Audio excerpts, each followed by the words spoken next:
The time has come to crown a champion. There are some tracks in racing history that are just something special. Daytona, Darlington, Bristol, Talladega, and Indianapolis. Tonight, the Outsider Racing League faces off for one final race in their 2019-2020 season, and it's at the Brickyard. Drama last week at the Monster Mile saw two of our championship competitors tangle, leaving Elliot Butler to snag the points lead away. The final moments of the season all come down to 80 laps at this historic 2.5-mile speedway. Welcome to SimTV. My name, of course, is Kyle Heyer, joined by Finney and DeCuna tonight for our final race of the 2019-2020 season in the Outsider Racing League. Finney, we've come a long way, and along the way we've had quite a bit of drama throughout the season. A SimTV caution lap record at Martinsville a few weeks ago, a relatively clean and green race at Dover, but there were some incidents with some of our championship contenders that are going to shake things up heading into our last race of the season. Yeah, Tim Downey Jr. and Alek Martinez had some contact with each other, really, to say the least. They're kind of beating and banging around Dover, and then unfortunately both those drivers got caught up in incidents with pretty much both taking both out of the running, and especially with Alek Martinez, who got essentially a 3-lap penalty. It was a 1-lap penalty, but got put 3 laps down the order, and that ruined his chances of gaining points. And through the smoke of that race, Elliot Butler was able to steal away about the 9-point gap that Alek Martinez had, and now it's Elliot Butler leading by 5 points over Alek Martinez and 6 points over Tim Downey Jr. Yeah, you see it on the right, with pretty much just the top 3 in contention, really, for the championship. Yeah, so taking a look at your chase points, as you mentioned, Elliot Butler sneaking away. This is going to be a difficult margin to overcome for Tim Downey and Alek Martinez. I think that Elliot Butler's sitting in the catbird seat here tonight, but again, there's Dash for Cash on the line tonight as well. But let's take a look at our racetrack here tonight, Finney, and the track guide for this evening. Indianapolis Motor Speedway, 2.5 miles, 9 degrees of banking around this historic racetrack, known as the Brickyard, originally paved with bricks. Now there's only a small strip of them left at the start-finish line, where at the end of tonight, someone will kiss the bricks and raise a trophy. Turns 1 and 2, of course, connected by the short straightaway in the middle of the corner, Finney, and you know, this is a track that is primarily built for open wheel cars, and I would say doesn't race quite as well in closed wheel stock car machinery. So it's a little awkward around here at times, especially on restarts when you're bunched up, because the straightaways are wide, but the corners are very, very narrow. Yeah, and especially I think more so than almost any other track on the schedule this season, I think track position is going to be extremely important, especially almost more so than Martinsville. I think passing is going to be pretty hard to do tonight. You're going to be able to do it, but I think moving up a lot of positions on the grid is what's going to be really hard to do. So if you're starting way in the back, you'll be able to move a few positions on the start, with some drop. But once the tires start to wear out, it's really going to make it harder for some of these guys to pass. And we can also take a look at the track conditions, too, to see how hot it is. 114 on the track, that's pretty hot. Yeah, 114 degrees. We've seen this track get up into the 120s, even the 130s around here. I think you even saw temperatures close to 140, 138-ish here with fuel a couple months ago, which I believe it was the record at the time, or still is the record for track temps here. So I would expect this to stay relatively constant throughout the day. Not really a cloud in the sky. Beautiful weather otherwise, but qualifying is complete. Alek Martinez on pole. If he wants to sneak the championship back away, that's how you do it. Start up front. Yeah, and again, he's for most of this chase, he's been on the defensive. Had a decent points lead, and unfortunately with the last 2 weeks, that has waned away to being now having to be on the offensive. So yeah, starting pole is going to be a big move forward for the A-team, and again, he's at a disadvantage. He's got to make sure that 6 doesn't perform well, and so far he's been doing all right. Of course, the famous Indianapolis Motor Speedway Pagoda, they're right at the start-finish line, and we're going to have a great view of these cars from up above the top of it. So let's roll through our starting lineup here tonight. On the front row this evening, Alek Martinez, the California kid, ran into trouble all season long, getting involved in fights he probably shouldn't, but he rolls off first tonight. Yusuf Ghali, the hot driver from Texas, rolling off second in the TRD number 12. Yeah, one of our other championship competitors, the 25 of Tim Downey Jr., going to be rolling off in third. Outside of him, Martin Sproul, the 19 on a Skull Bandit car. Nice paint scheme. In fifth place will be Brandon Bowers in the number 31 car tonight, starting right alongside the number 70 of Matt White. He rolls off sixth. Right in behind these guys, we got Bailey Turner in the 24, starting the inside in 7. Next to him, Zach Halpern in the 26, who was chasing a championship earlier, but now just kind of going for the race win to end up the season. Starting back in row number 5, Adam Cabot in the number 77 car. The New Jersey driver, the Lawn Tech Camaro, to his outside, the driver of the number 15, the SWA Motorsports car, in 10th place tonight. Yeah, we got him last week's winner. In 11th, you got Robert Gaba in the 75 from Illinois on the inside. Next to him, Jeremy Miller in the 30, one of our Dash for Cash drivers in 12th. 13th place, Elliot Butler, current points leader, 5-point advantage. Can he stay in front of the drivers he needs to tonight, right alongside the 21, Eddie Trejo, the other California driver tonight? Moving on back, got Casey Lakatos in the 50 car from the Midwest in 15th, and 16th, Chuck Sweeting in the 28 from Florida outside of him. Rolling off in 17th tonight, Jeff Wright in the number 48 car. It will roll off alongside Joshua. Oh, Jeff Wright is actually not starting in P17. I don't know why that time and scoring got all messed up there, but I guess we'll let the rest of those scroll along the bottom of the screen as we get ready to go racing tonight. Just over 20 drivers entered in the season finale event for the Outsider Racing League. One last look at our track conditions. Again, 115 degrees. Air temp, ambient temp's only about 70, so I don't see the track temp going up that much more than it already is. But we'll keep an eye on tire wear, especially tonight if we get long green flag runs. Speaking of tire wear, Yosef Gali just lit up the tires as he left his starting spot.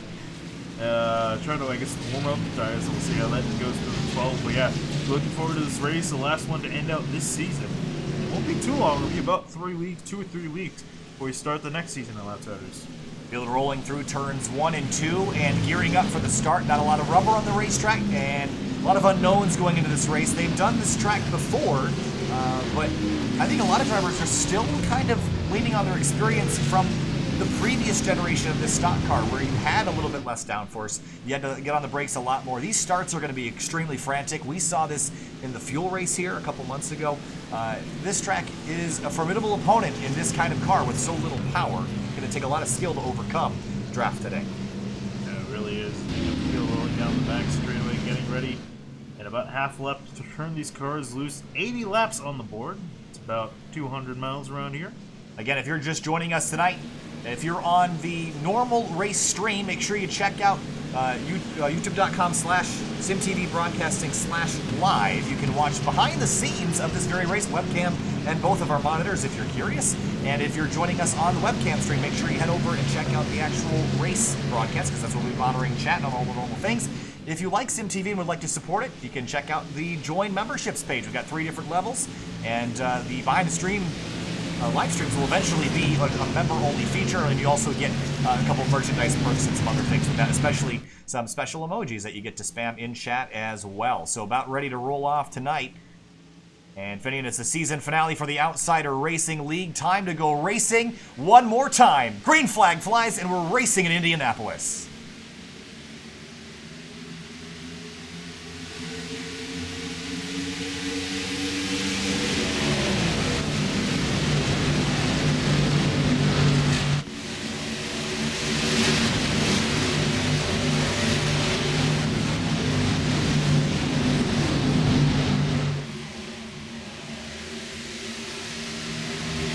Side by side down the back straightaway, Yosef Gali slots ahead of Alek Martinez, and Tim Downey Jr. pops out of line in 3rd place, number 25. The drivers with the green numbers on the roofs and signs are in the dash for cash if they win the race under green flag conditions tonight. Extra cash bonus, so don't tell me they're not going to be racing hard tonight. Yeah, well, again, Tim Downey Jr., I mean, he's going to definitely try to be racing for cash, but I think more importantly, probably that championship.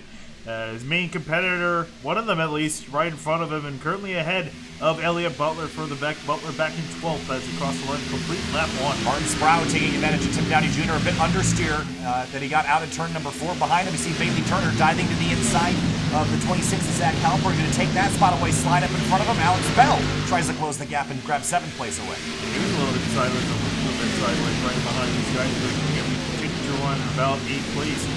Still side-by-side action in the back as guys are still getting themselves sorted out. Yeah, a bit of a skirmish behind Eddie Trejo in 12th. That's Matt White and Joshua Banks following him. Jumping up back to the lead. Gali's got the top spot. Do you think Martinez and Gali are going to work together, or do you think this is racing as hard as they can? I mean, it's early in the race, but is this the strategy? Well, here's the thing.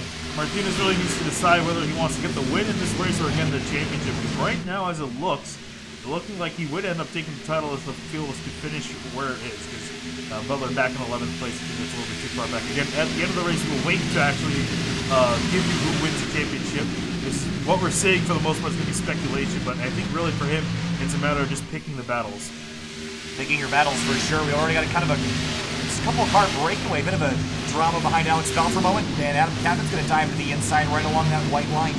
We always talk about the challenges of Indianapolis Motor Speedway. Below that white line might as well just be covered in oil. It's very slippery down there.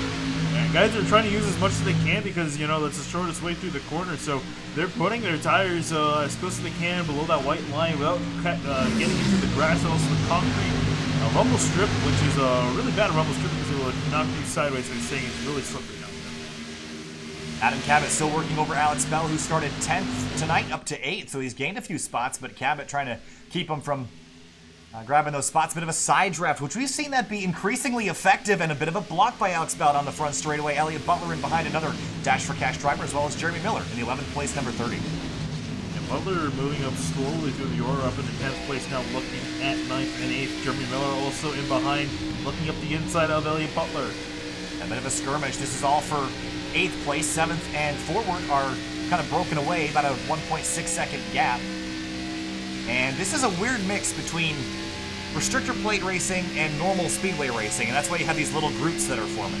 Yeah, it looks like they're trying to, these guys are experimenting with, you know, pushing each other down the straightaway, trying to give each other a speed boost and a little bit of a run, and for the most part it seems to be working. It's a bit, I would say, discombobulated behind the 36 of Joshua Banks. A little traffic out there, but again, still side by side between Bell and Cabot. Now Elliot Butler and Jeremy Miller going to try to make it 3 wide. Now they duck back in 2 wide down the front straight. Oh, and Bell with a block on Butler heading into turn 1. Bell trying to keep everyone in behind him. This is allowed everyone ahead, 7th through 1st, to break away from the rest of the pack. And you saw Eddie Trejo slide out of line there for a moment. And all sorts of sideways. And caution in the background. It's Matt White in the number 70, turned around at the exit of turn 2. And the left side of the car dinged up. He's got some fairly significant damage here. Wonder if this was it's pretty hard to single cell or self spin around here, so I have to imagine that he was helped a little bit. Could have got loose and just looped it around with the wall. Yeah, let's take a look. Was there some help from maybe the 29 of Angelo Hronis? Oh, certainly. Oh, this is gonna be a hard hit right in the Armco. Did a great job. Look at Casey Lakatos missing that. Left some tire tracks too, trying to avoid it. That was excellent. Let's right on board with Lakatos. Woo, man, that was cool. Job. Yeah. You can watch Casey Lakatos every race live stream. He live streams on his own YouTube channel. You make sure you check that out and say hi. But I want to go back and ride on board maybe the 29 of Hronis to give it a better idea of perhaps why they were in that situation. Yeah, this is a huge stack up because this is right in behind Alex Bell, Elliot Butler, this whole lot of cars. And I had to look up, it's like just tapped. It seems accidental to me. It seems like he just misjudged it a little bit. But obviously, Matt White might disagree with that. Yeah. Granted, I agree it's accidental with everyone checking up like that in the middle of the corner. Everyone is kind of just asking for an incident to happen. Right, so 6 laps into the race, what have we learned? I think definitely a little bit of movement through the field, but again, you know, it takes quite a while to make a pass. It takes at least a lap to gain probably a spot. Anything more, you're really pushing your luck. So for guys like Elliot Butler, you know, stuck back in 9th, he's moved up. Actually, we can get a look at him where he started and where he's moved up from. Yeah, so Butler has gone from 13th to 9th. That's a pretty good climb forward for only 4 or 5 green flag laps. Now, everyone coming to pit lane, 2 tires, 4 tires. What's your call? I would take 2 tires of anything. We'll have to see what the call is from the box for most of these drivers, but it looks like change of heart for a lot of these guys. Most of the back of the field looks like they're going to come on down. Maybe not. So about 5 cars stayed out, and the rest came to pit lane. And you know what's interesting, though, is every time we see these split strategies, you know, I don't think people take 2 tires very much at all anymore. It seems like it's either 4 or nothing. Yeah, which is not too terribly surprising. Again, with the the fact that these guys are not really pushing through the corners. Oh, they are pushing through the corners at a decent rate of speed. But yeah, I think it's wearing out all the tires and not just the right sides as much as we used to see. But we'll have to see if anyone dares to try any strategy. Pretty much all the right sides drop on every. Go up, so yeah, 4 tires for nearly every single driver on pit road. Yeah, it doesn't surprise me that we're going 4 tires, and I'd be concerned that this race is going to go really green for a long time, and I want the tires if do in fact end up going green. Yeah, but let's see. So we got Tim Downey Jr., Brandon Bowers too, who's been running really well, ran really well last week at Dover. Zach Halpern, Bailey Turner, Elliot Butler, your top 5 off the pit road, but again, it's Alek Martinez, Sproul, Bell, and Joshua Banks that have stayed out. Yeah, so 5 cars stayed out, and we'll see too if any of these guys have a change of heart. and decide, okay, especially when you see majority of the field come down pit road, we'll see, if some of these guys are having second thoughts of their strategy call, and if they decide different. All right, so restarts. Yes. Inside, outside, what do you think is the best way? I've seen the outside work here better than you would think, though. Yeah. So what's your call? I would say I would probably prefer to have the inside line. Obviously, again, with a good enough run, you can make stuff happen on the outside, but I think, really not just ignoring 1 and 2. I think it's better to set yourself up on the inside by turn 3. But that's just my humble opinion. We'll have to see. These guys haven't really raced too terribly hard in the front, at least. More so in the back, so we'll have to see how this plays out. And it looks like no one's changed their decision. Everyone's happy with what they got for now. I gotta say, with the way Jeremy Miller's season started, I think the tail end of the season has been kind of a disappointment. Yeah. Started off the season with a win in Daytona, had a couple top 5 runs throughout the year, but since the chase started, really has not had the luck or the pace to really be much of a championship contender. Yeah. It's such a shame because we know he's fast. Yeah, and I'm sure if you were to ask him to, I think he would probably give you almost similar response. I mean, just looking at his last few finishes here as I'm pulling them up, 25th at Dover, 18th at Martinsville, 30th at Kentucky, 18th at Watkins Glen, 18th at Richmond. Yeah. And I'm pretty sure, and that was almost all the chase races pretty much there. And yeah, it's been a really relatively poor struggle for Miller in the back half of the season, And again, we've seen glimpses of greatness out of him. And 100%. Of course, he was, again, looking like a championship competitor, qualified for the chase, but just wasn't able to really, or the playoffs, but wasn't really able to deliver. So, the other thing is what Jeremy Miller has lost throughout the season, I think Yusuf Ghali has gained. He ran a Ford Mustang the first half of the season. We hit Phoenix. He switched to Toyota, instantly started winning races, and since then his finishes have just been absolutely absurd. Yeah, they really are. Let me actually pull them up here because it's something that needs to be read out. And again, if the funny thing is too, I think actually he didn't. Oh, what? I thought he did better at Dover. Oh, right, he had an incident at Dover, connection-wise. He ended up finishing 19th. But yeah, like looking at his last few finishes, 19th at Dover, which again you can kind of ignore. 3rd at Martinsville, 24th at Kentucky, which is bad. Win at Watkins Glen, 2nd at Talladega, win at Richmond, 21st at Pocono, 3rd at Sonoma, and Infineon? because Danley's is old. And then win at Phoenix. But yeah, ever since Phoenix, he's really kicked into high gear. And looking forward to what he can do next season. Really, I would say he's the biggest threat for the championship next season if he keeps his pace up. Again, only missed the chase by a couple points this time around. A couple drivers towards the tail of the field dropping back down to pit lane. Bruce Boyer, one of them. I believe that's the 75 of Robert Gaba, and as well as 70 of Matt White. Bruce Boyer tonight has started out back and has stayed there so far. And I'm not sure if he's just not comfortable with how the car's handling or if he's just kind of taking it easy. But we'll see. We should see that 14 climb up the grid at least a little bit before this race is out. Yeah, let's see what these guys got. 25 guys started this race and still 25 rolling. Matt White's fixed the car, I imagine, as much as he could. At least under this caution, running in 23rd. So we're re-racking and restacking for the restart here. Our first one of the night.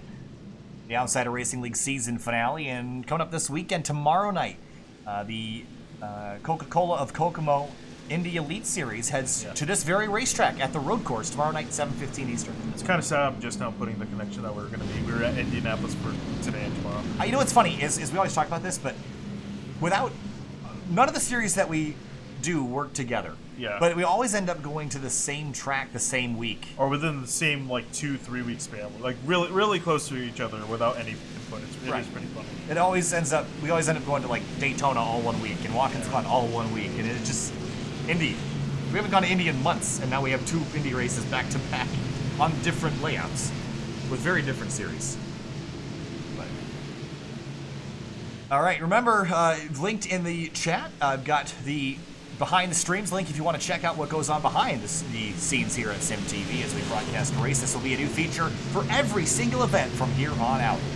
Yusuf Ghali is going to lead us back down to the green flag as the pace car rolls out of turn number 4 and going to leave 25 drivers in the hands of the 12. Green flag back in the air, racing again at the Brickyard.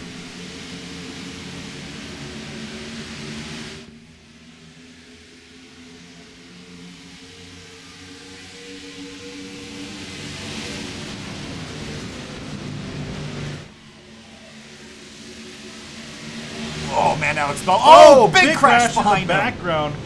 Eddie Trejo involved. I also saw the 48 of Jeff Wright. Robert Gaba's in it. That was a nasty wreck. The 21, I think, got the most of the worst of it. Bruce Boyer's involved in it as well. Robert Gaba, as you mentioned. Jeff Wright. That car is totaled. Yeah, he's driving backwards. I think he knows he's pretty much done. Yeah, and in a puff of smoke, disappears. That was a terrible wreck. Let's go back and see what happened there. As we got back to the restart, I'm not sure if this started with the 21. I think with 21, I think it's definitely the one we want to look at. Maybe off the bumper of Cabot. Yeah. Oh. They got tangled together. For a good amount of guys, there's not really many places to go. go. And 75 almost had it missed. Couldn't completely get slowed down, but let's see again. Wow, this is a nasty wreck here. So the 21 slides across the nose of the 77. He gets turned, and the 48 almost squeaks by.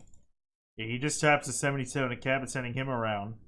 And then he has nowhere to go, and then just gets absolutely drilled in behind. Yeah, Christopher got a little, well, he got a big piece of it as well. Missing the hood of his car. And the 48 slides back up across the tracks and to contact the wall again. Casey Lakatos, did he miss this too? That would have been spectacular if he missed that. Right on board with the 50 yet again.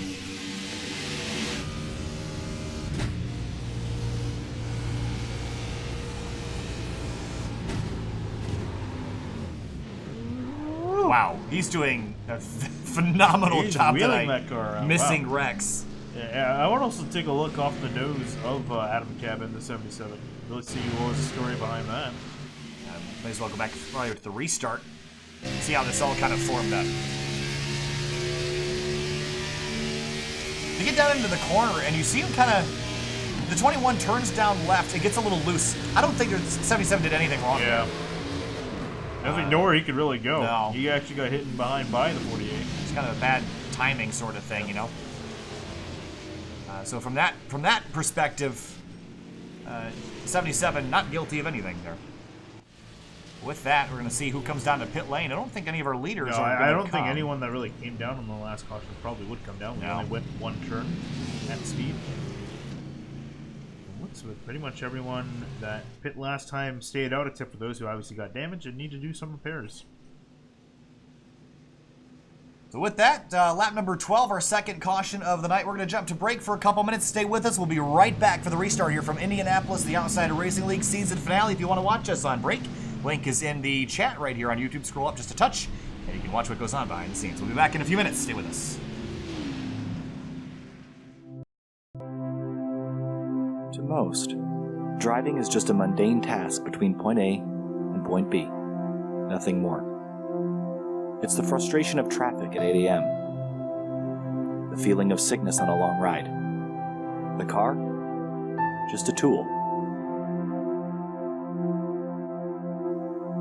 It's supposed to be practical, reliable, and fast. But the speed is really the reason cars exist. Born out of a necessity to make that A to B trip just a little bit faster. Some have a deeper connection with cars. Found somewhere in the bond of man and machine, a desire to be part of something bigger than yourself. It's the extension of mind and body to something more exciting than just another appliance. And these people never cared about practicality or reliability. To them, the only thing that matters is speed. We're born with a competitive nature, part of a biological necessity that has not yet worn off with time. People have raced for thousands of years, and that competition has transcended history and found its way to the industrial age. Railroads raced to build across the country, replacing the horses whose strength is still used as a benchmark for power today. And as personal vehicles became popular, the railroads died off. What once was the quickest way across the country became snail's pace in comparison. The interstate highway system expanded and cars populated every driveway. And the competition between types of transport quickly transitioned into the race to have the fastest car. Bragging rights. Manufacturers like Porsche, Ferrari, and BMW emerged in auto racing, each trying to one-up the other. Building engines became an arms race. Who could build fastest dinosaur-powered lens. So while the passion for cars has died for most, there are still people that are fascinated by racing. The sights, the sounds, the smell of burning rubber and spent race fuel lingering in the air, this is what attracts us to the sport of auto racing. We are empowered by drivers that climb in impossibly fast cars and put everything on the line for the sake of competition. Drivers who know that one slip-up can lead to disaster.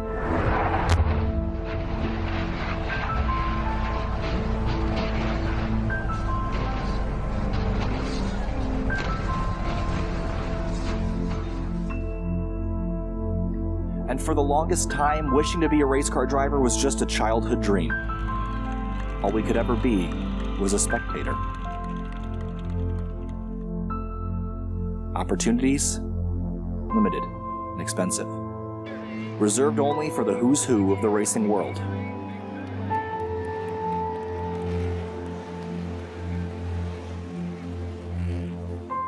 Until now.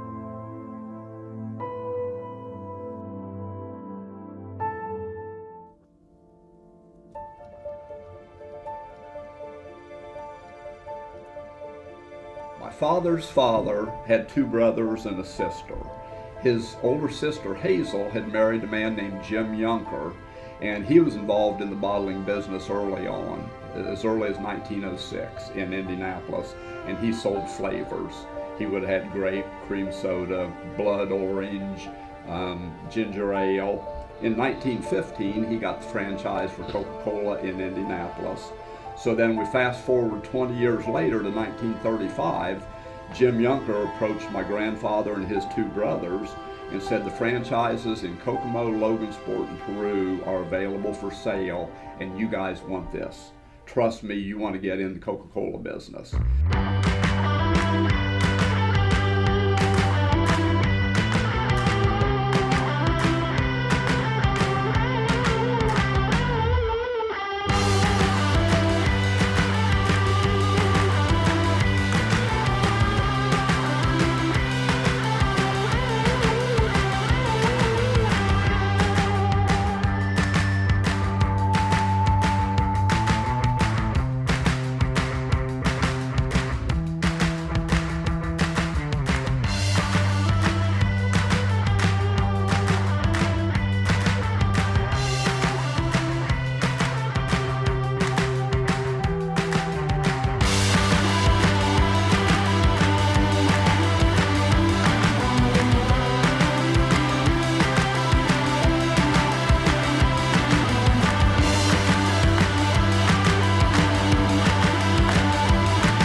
Welcome back live to Sim TV and the Outsider Racing League season finale from Indianapolis Motor Speedway. Again, my name is Kyle Heyer, joined by Finney and DeCuna.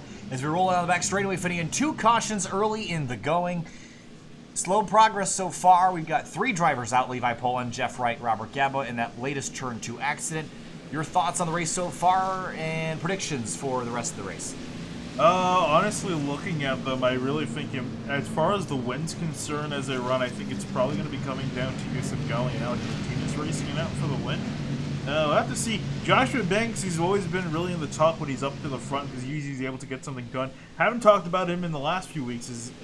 He's been kind of struggling, but he has a chance of getting a win. Sure does. Field rolling through turn number 4, and Gali on the inside, Martinez on the outside. We got one corner last time. We'll see if we can do a little bit better this time. Pace cars off. Green flag back in the air here from Indianapolis Motor Speedway in the Outsider Racing League season finale. God, he's been wasting no time on these restarts to get ahead.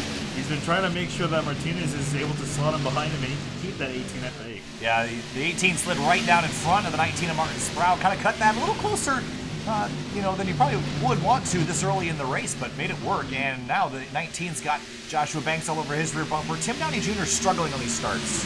Yeah, he really has, and now he's in danger too. He's got Elliot Butler, the man he's trying to beat, right in behind him. So Butler now has a chance to put some pressure. Keep an eye on Alex Bell. This is a really good run for him so far. 10th to 5th. This is as high as we've seen him run in recent weeks, other than, of course, Dover last week. So I really like how this 15 car is looking. I think solid top 5 runs so far. Could get into the podium here shortly. Behind him, Brandon Bauer is also running 7th, right alongside the 25 of Tim Downey Jr. So there's some drivers having good nights so far at a racetrack that's typically extremely challenging technically. Yeah, Elliot Butler looking to the inside of Tim Downey Jr. 3 wide to turn when they sort themselves out, and Butler goes to the inside, putting pressure on the 25. And still side by side between Downey and Butler into turn 2 now. Watch the slide up the course, and they're going to hang on. I see smoke up ahead. Or not? Nah, just a bit of a slide for somebody. Now nose to tail down the back straight, and look at Bailey Turner pushing the 6 into, towards turn 3 rather. Yeah, these guys, teammates working together. Obviously, Turner trying to help out his buddy get a championship here, and that's really what you need. These boys got supercharged racing, and you need teammates, you need allies to help you out, and also Tim Downey Jr. His ally is 2 spots behind Zach Halpern. Track temp has come up to about 117 degrees. Remember the points. Alek Martinez, as they stand, is currently in 2nd, and Elliot Butler is in 8th. So as they run, Martinez would be the one that would come away with the championship trophy. So it's going to be very, very close if things stay as they are. Yeah, very close indeed as these guys are running in line. And looking at him at the back of the moment, it looks like for the most part these guys are kind of staying single file up. Whoa! To say that. Someone sailed out of line. It was Christopher in the dirt down the back straightaway. He's going to pull it back on course, but here's a look at what just happened there. Yeah, he was able to fix his car and get the hood back on it. Just got a little loose and then got into the fence and chased it down the hill and threw the dirt at 140 miles an hour. That's not where you want to be at Indianapolis. No. And Martin Sproul certainly keeping these front 2 Toyotas really honest right now as they run 1, 2, 3, all separated by less than 0.3 of a second. And again for Martinez, if I was him, just keep the 12 in front of you today. If it comes to, let the 19 on pass. Just keep the leaders within bay just in case you need to pass them. But just don't do anything too crazy at the moment. Just run your own race. And so far, it looks like he's doing exactly that. He's just putting pressure on the 12, but not attempting to pass. As the run goes on, though, and you start to burn the tires off, do you think that aero push is only going to get worse from here? I mean, I think we've seen in the past these tires tend to get better for a couple laps, and then they just fall off a cliff. Yeah. We just haven't seen them fall off. We haven't done a long enough run to really know where they fall off yet. Yeah, I think it's one of those kind of fall-offs where it's not immediately apparent that that they're having trouble. I think really you'll see it and these guys stop making really a lot of passing attempts, which we're kind of already starting to see as they get out single file. I think it's Martin Sproul that is blinking right now that's causing the smoke. Tim Downey Jr., again, we mentioned him struggling on the initial restarts, but now he's got a couple laps on his tires. He's starting to kind of put pressure on those in front of him again, but that's going to hurt him. If he doesn't get the restarts down tonight, he's going to struggle to finish inside the top 5. Yeah, those are honestly really the most crucial parts for this race is really on the restarts where he can make up the most spots and also lose the most spots. As you see him dive up the inside of the 31. Let's see how much of a fight Bowers is going to put up. Not a whole lot. Yeah, he'll clear him, and that is for 6th position right now.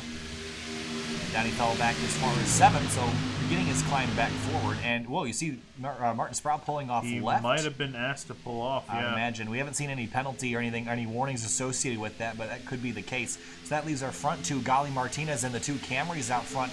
Now it's about a half a second gap back to Banks and Bell. Oh, actually, I think he's lost connection. We're pulling the pit road, maybe? Yeah, it could have. Can't quite tell. It was listed a lap down. I imagine that's a retirement. So Sproul running inside the top 5. Done for the night, looks like. That's really unfortunate for him, but that's going to be good news for guys like Tim Downey and Elliot Butler. One last spot to get to Martinez. And racing off into turn 3, you see Bell on the inside, Banks on the outside. And leaving just enough space to get a car in there, and it looks like Bell will have third place. And this 15 car is looking rock solid, and I said it a couple laps ago, and I'm going to say it again. I think Alex Bell's going to be your winner tonight. Let's see here, he's going to just sneak ahead of the 36, going to be a little bit sideways off the corner. Here comes Tim Downey with the draft through on the middle of the track of the 15. Does he dare go up the inside or even in the middle? Push. Big push to the back of the 15, heading towards turn number 1. And we get down to the corner, he'll lay off and a good Butler, 36 of Banks, sorry, on the outside lane, gonna roll and carry. You can carry some decent momentum up there. It's tricky on the initial start when everyone's kind of hungry on bottom. Whoa, and a big dive to the inside in the white line, trying to get 3 wide. And to the inside of Alex Bell. Here he goes with a move. He's got by, trying to get by in the 15 still. And door to door through 3 and 4. And Bauer's kind of watching, licking his chops, trying to figure out which line's going to go because he's got Bailey Turner coming up from behind. Up front, those front two just running away right now. Yeah, as everyone else behind them is battling. Oh, man. And Banks hasn't been able to keep at bay, and a whole lot of scrambling. Here we go. All sorts, 3 wide down the front straightaway again. Bell, Bowers, and Turner side by side heading down into turn 1. Bailey Turner all sorts of sideways, slipping, sliding, contact between the two. Backs out of it. Gonna let Bowers back by. Yeah, you try to make it work on the inside, but you just get pinched so far down with these older tires. It's just a recipe for disaster, and you lose all the momentum off the corners, which is big here. Still, oh no! The 26 of Zach Halpern in the grass down the back straightaway, going to pull it back on course, but some right side damage. I think he might have gotten a bit of a shove there. Yeah, way down on speed too. Still slowing down. Ooh. Just doored the 77 of Cabot. Cabot comes back across and knocks him into the dirt. So those two not very friendly with each other right now. So front, again, Golly and Martinez, they're just stepping away from Banks and Downey. And then behind them, Bell and Bowers, a little bit of a block, and Bowers going to go even lower towards turn 1. Now he's got overlap. Oh no! Almost clipped the 15. That could have been disastrous, and they're still side by side. I think Bell panicked with that move, and he's going to lose a lot of momentum. Here comes the 6. Not willing to give up the spot is the 15 of Alex Bell, and Elliot Butler's got to go places. He's leading the championship points. As it stands, he would lose the championship if things finished as they are. Look at everybody snaking down the back straightaway, getting really dicey here at Indianapolis. Really dicey indeed. These guys are really playing with inches. And Bell's got the spot still for 5th, but a hungry group of race cars behind him. And Butler is on a mission. He can't finish here. With Martinez running 2nd, he's got to finish really 5th or better, I would say, with how the bonus points are going to work out. And he's also got a monetary incentive as well with a dash for cash tonight.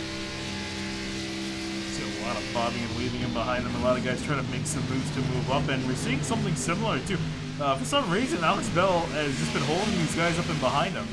And the leaders ahead of them have been able to run away, so the top 4 have broken away. Golly, Martinez, Downey, and Banks, and we got this massive pack in the midfield. Yeah, now I think it's Bowers that's kind of holding up Butler at this specific moment in time. Look at Hronis with a big run down the back straightaway, following the 24. Now a big block by the 6, going to chase Jacob Plank all the way to the white line. Plank can't make turn 3, and Turner's getting run up all the way to the safer barrier in turn 3 there. That actually might hurt Butler here, as Cabot's now to his inside, and both these guys are racing, and also Bowers is able to get ahead and escape this chaos.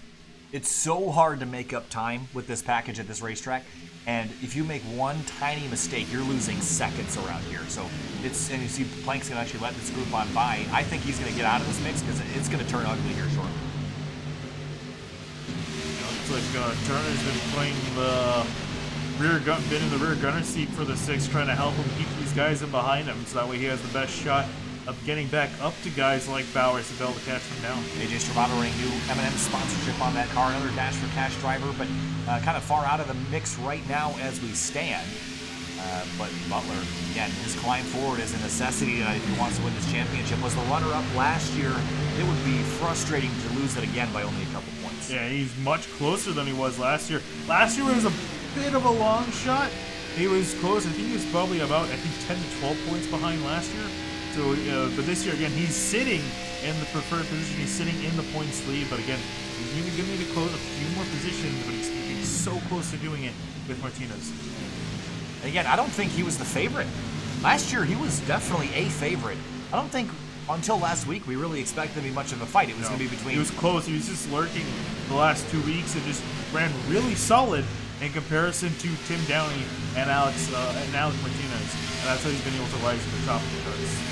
A little bit of drama around Jeremy Miller right now. He's got Casey Lakatos to his inside, and they've got Chuck Sweeting, Clifton Cockrell, and Halpern all in this mix. Up front, no changes. Tim Downey Jr.'s run down Martinez, though, and that'll be a battle for second. We'll take you there momentarily. So these guys have it sorted out for now. Let's come on to the front straight away. Up to second place. Here comes Tim Downey Jr. in the late July sponsored Toyota Camry. Ooh, and Martinez looks like he hit the wall down as he's entering turn 1. He's got a little bit of right side damage on it, doesn't he? A bit of a crinkle on the right front fender. Yeah, nothing too crazy. Well, you can see right around that on the very far right side. Yeah. Got some damage. And this is a pretty air-dependent racetrack, so that will hurt. It's more than I thought it was, yeah. So I have to see how that handling of the car is going to act. But yeah, there's an important pass with Tim Downey Jr. Now both these drivers are tied. I don't believe Alek Martinez has led a lap this race. We'll take a look at that. I believe you're right. Oh, he did. He has led one. That's crucial, because that means Martinez is now ahead. It's going to be a lot of math involved in this race, as usual with championship points. So, championship on the line. These two drivers are also involved in the dash for cash. These front two, the green numbers on board. That tells me, comes down to the last lap. It's going to get a little messy. Well, for Tim Downey, I think he's going to have to decide, championship money. Which would money. be... Huh? Money. Take the money. over a championship? Sure. Yeah. I mean, what's the championship get you? A championship? Not money. I feel like I guess it doesn't pay money, does it? I don't know. I don't know. That's a good question. I don't think they do payouts. I'm serious, dude. But Tim Downey Jr., quicker race car right now, ran a 10th quicker last lap by, and was it his quickest? No, but his best time is a 51.976 to a 52.017, so the 25 is quicker overall tonight. And I think this is crucial here. Let's see if Tim Downey can get enough of a draft to try. I'm sure he's going to at least make an attempt here. He's not even really close by the time they get to the line now. But I think right now he's crucially in behind the 12th. I'm him trying to build up a run. Just try to get the lead of just at least one lap, so that way you can be ahead of Alek Martinez, because right now he's holding the advantage. Almost about 10 laps to halfway next time by, as Bowers and Bell continue to spat for 5th place. Banks up to 4th. And for the lead, as we mentioned, Yusuf Ghali, Tim Downey Jr. separated by a 10th of a second. And Casey Lakatos, how about this fight back here? Jeremy Miller, Chuck Sweeting, and Zach Halpern. And Halpern and Casey Lakatos now side by side. See from there. Off into turn 3. Just a foot between these two cars as they go through 3 and 4, and it looks like Halpern's going to win this fight for now. Back up to the top spot, though. Another draft for the 25 going to pop out of line. Here is the battle for the lead at Indianapolis, down into turn number 1. Downey Jr. got driver's left, preferred line. He'll take the lead away in turn 1 at Indy. And this is, again, crucial move for the 25. I don't quite know if he can stay there, because remember, he's been in dirty air for pretty much most of this run. Yusuf Ghali, meanwhile, has had pretty much clean air for most of this run. So we'll see here if the 12 can get back to him and make the pass. I'm sure all Downey cares about at least is just getting one lap led. And he's setting up for that. Looks like Ghali's actually not closing up as much as I would have thought. No, I think the 25 is just better right now. With that, we're going to take you to a Sim TV sound surge. Hang tight, we'll be back in a minute.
playing with inches. The 77 of Adam Cabot and the 29 of Angelo Hronis. Not a whole lot of space between them, but they made it work. This is the battle for a top 5 spot right now in the Outsider Racing League season finale. Yusuf Ghali has hit pit lane, as has Alek Martinez. So a bit of a shuffle as drivers come for their first green flag stops of the night. Interesting, and we're not too halfway yet, and we're pretty far from it. So it looks like it's going to be they're going to have to make 2 stops. They're going to have to make one more stop after this. So both those guys short pitting and out and away. And Yusuf Ghali actually behind Alek Martinez. So Alek got a great pit stop. The question is, where does Tim Downey Jr. pop out? Well, we're going to find out in just a moment because he just came down to pit lane. And you see Bruce Boyer in the way background locking up the tires, getting down to pit road, as does Christopher Hronis. More. Yeah, it's going to be big. They're running about 2 seconds and change off of their best lap times.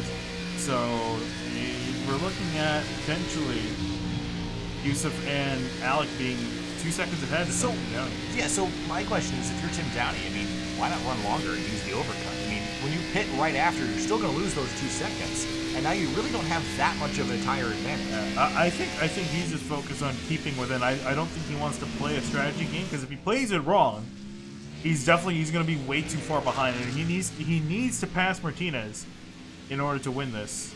He's out and away. Martinez and Ghali going to trade spots again. Oh, big slide by the 18 through the corner as well. Pushing the issue. So where is the 25? He's actually going to beat him out. Great pit stop sequence. He took 2 tires. There's no way that he was able to beat them out. He took 4. Really? Wow. It was impressive. He's more aggressive onto and off of pit actually, lane. pull that out again? 45-second pit delta to, gain about a second on pit lane over the 12. Props to him. That was impressive. Victor needs a race. My SimTV crash. Race control just crashed because I deleted columns wrong. Oopsie. So, well, I don't think we need it because it's been, for the most part, fairly clean. Yeah. Other than a few instances at the beginning. Whatever penalty just got assessed, we won't know, though, because something just got assessed. I just don't know what it was. Anyway, across the line, Jim Downey got a couple second advantage over Ghali, 1.6 to be exact. It's 8/10 back to Alek Martinez. Still drivers hitting pit lane. And you see Bailey Turner pulling on a line, as well as Adam Cabot. They're going to hit pit lane together. Elliot Butler going to lead a lap, or lead a second lap. This is crucial for him as well. Get as even as you can with the 18 on points. Yeah, at least lead 1 lap. He's got 2 in the books here, and I'm curious when he's going to decide to come on pit road. He's looking like his car, the way he's driving in particular, it looks like he's kind of struggling in traffic, so I think he's just going to try to overcut this a little bit. I got some fresher tires to make the passing easier for him. Jacob Blank is a driver we haven't really seen linger around Outsider Racing League for too long, but he's a very talented race car driver. Taking a look at his iRating, 32 low. I thought he was higher. I feel like I've seen him around 4. But battling for the lead here with the 6 of Elliot Butler. If I'm Elliot, I'm not going to fight him. I'm going straight to pit lane right now. It looks like that is what he's not going to do. That's peculiar to me, Finney, and I don't know why I'd be racing this guy.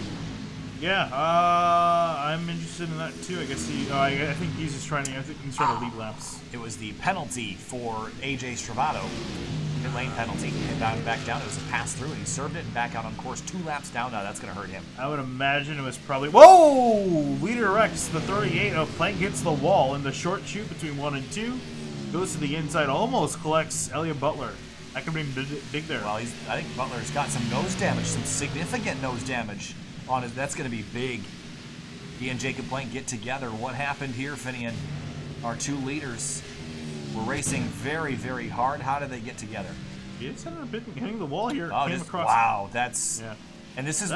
Again, if I'm Elliot Butler, I'm kicking myself for not coming to pit lane and getting out of that situation, because hindsight's 20/20. He's got a damaged race car that's not going to win this race. Yeah, it actually looked a lot worse now. It didn't look that bad when he initially got it. It's gotten a lot worse, I think, once the server updated. That's going to hurt his straightaway speed. And when you're running for a championship, and he already was running behind the people he needs to beat, this is not going to help him. He's continuing with the strategy. I think he might as well commit now. I don't know. This is going to hurt him. We take a look at the points. Remember, it was a 5-point delta. He was already running about 5 points behind Martinez and Downey, so sure as heck ain't going to make that up now. I think Chris Stoper is going really slow. Stoper's had all sorts of he stopped. I saw a car smoking, and I figured it was him. I think the engine just finally let go on this car. Right on board. Oh, no. No, it did Crash. not. Oh, that's how the engine went. And hard hit. This is a weird place to crash. Another look. Just got loose. Right into the dirt. Oh, man, what a blow that was to the outside wall. And we'll pull off, and that'll be the end of his night. Kind of a rough night for Stouffer. So, Butler hanging on right now on old tires. Maybe trying to, well, take a look at Butler, though. He's been out for 32 laps. I think he's trying to stretch it. Trying to stretch it.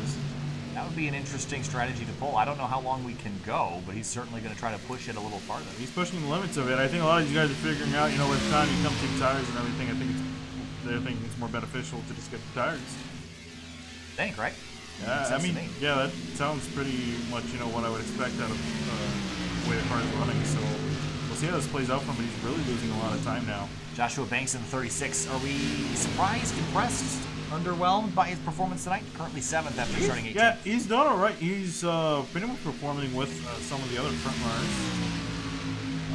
I will say, though, that in seasons past, this 36 car was more competitive. Something happened. Alek Martinez is behind these guys while we just Golly came down here up the road. Whoa, and he's big slide. dirt tracking out of the corner. Well, he's sliding big time, Vinny. I don't know if there's something wrong with this car. But something happened. Well, let's find out what happened to the 18.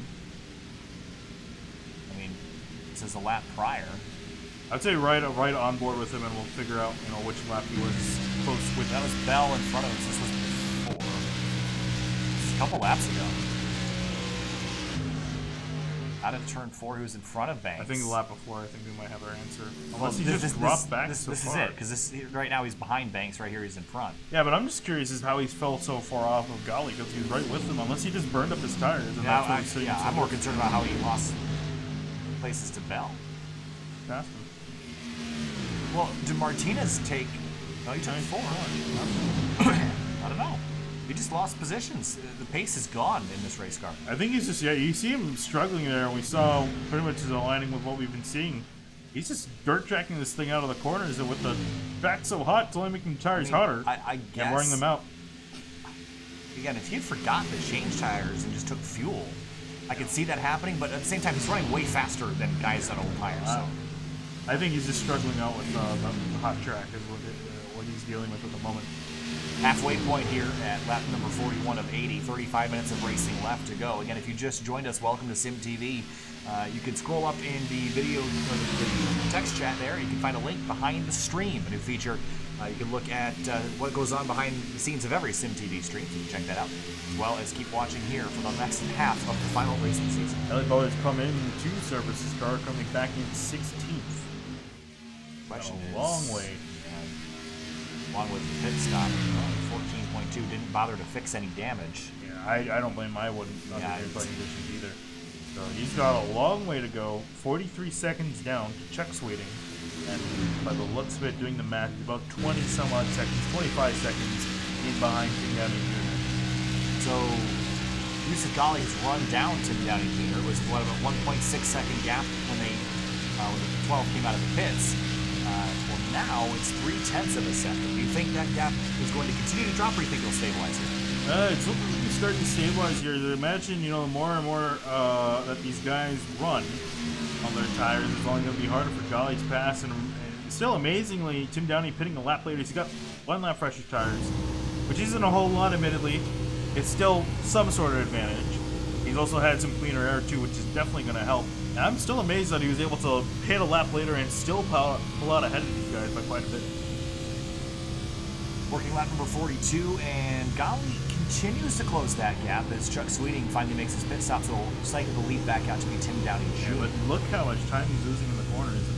Anything he gained on the straightaway is starting to pull back out. And it's interesting because Tim Downey Jr. pitted a lap after Yusuf Ghali, so you would think that the 25 would be better off.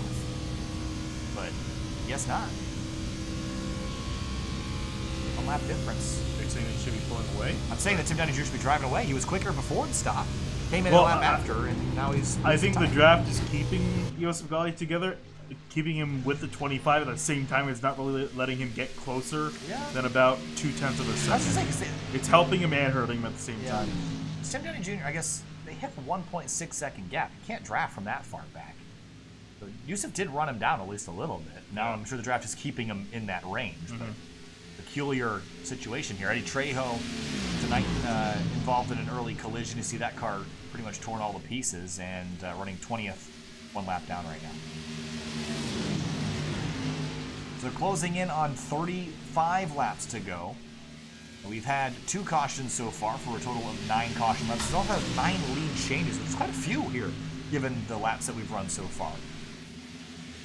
And there, looks like Gali lost a bit of time behind the 21. No other battles to report on the racetrack other than Casey Lakatos and Elliot Butler. This is for 13th. Yeah, Butler's got a lot of work to make up with his big tolerance strategy, especially also with the damage to the nose, not necessarily doing him any favors.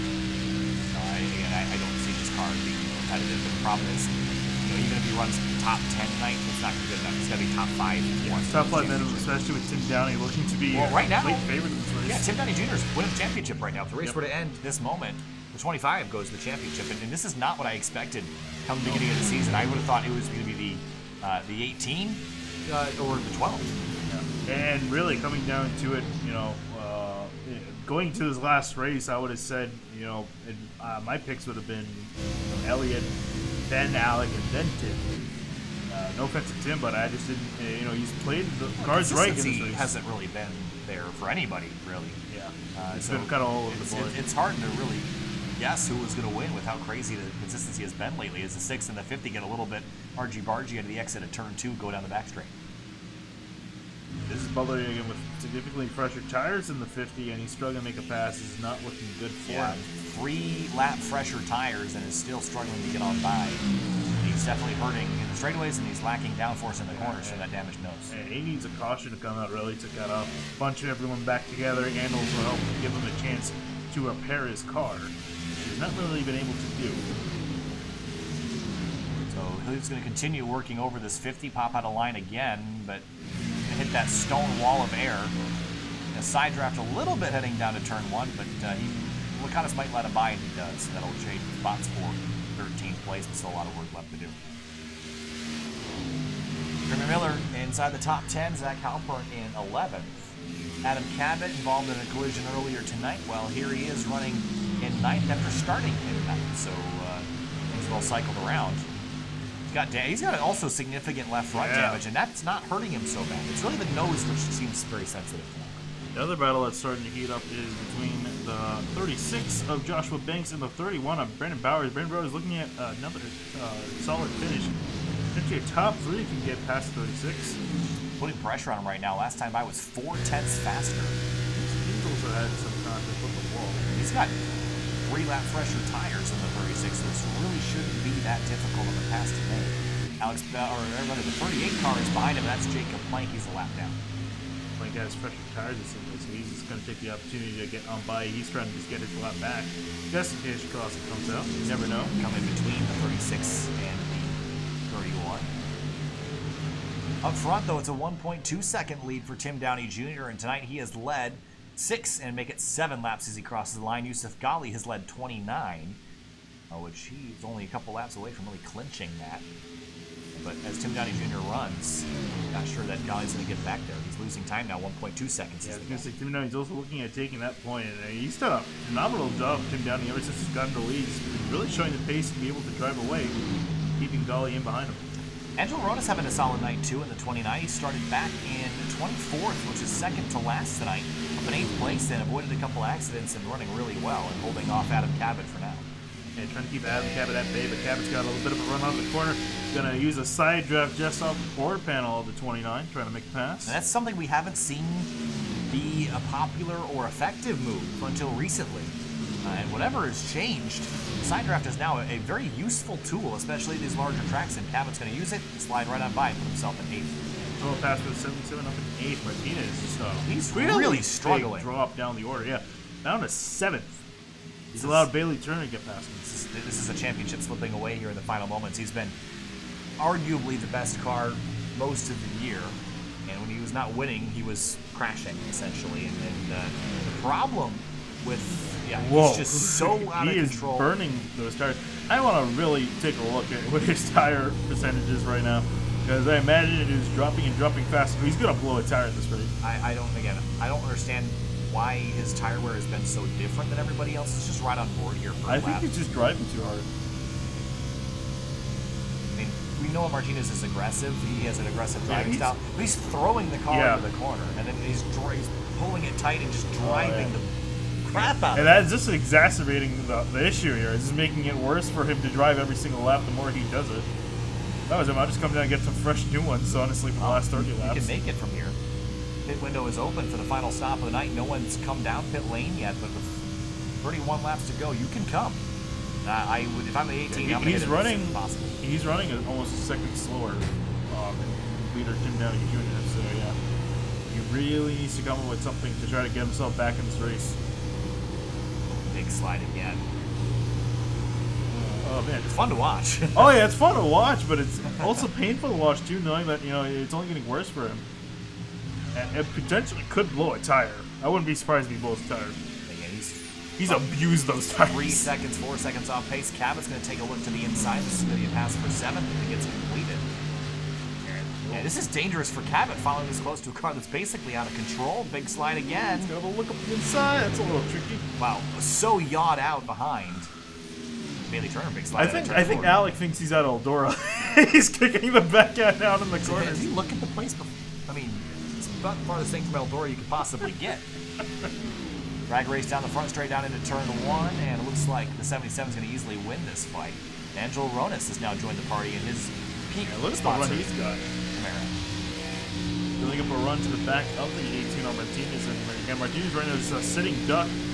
Everyone's been able to get a significantly better run out of him off these corners, and here he goes for a look. Battle for 8th. This is a championship slipping away, and this is a track that Alek Martinez probably doesn't like a whole lot, based on his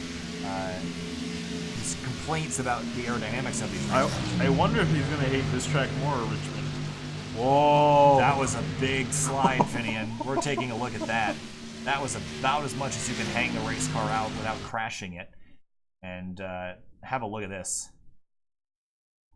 You get down behind the 20. Actually, we were right on board the tail of the 29. Look at this. This is at 170 miles an hour. That's a crash. Yeah. Wow. And if he continues this rate, it will be a crash. So Yusuf Ghali is starting to slowly eat back into that lead. It's 1.3 seconds now.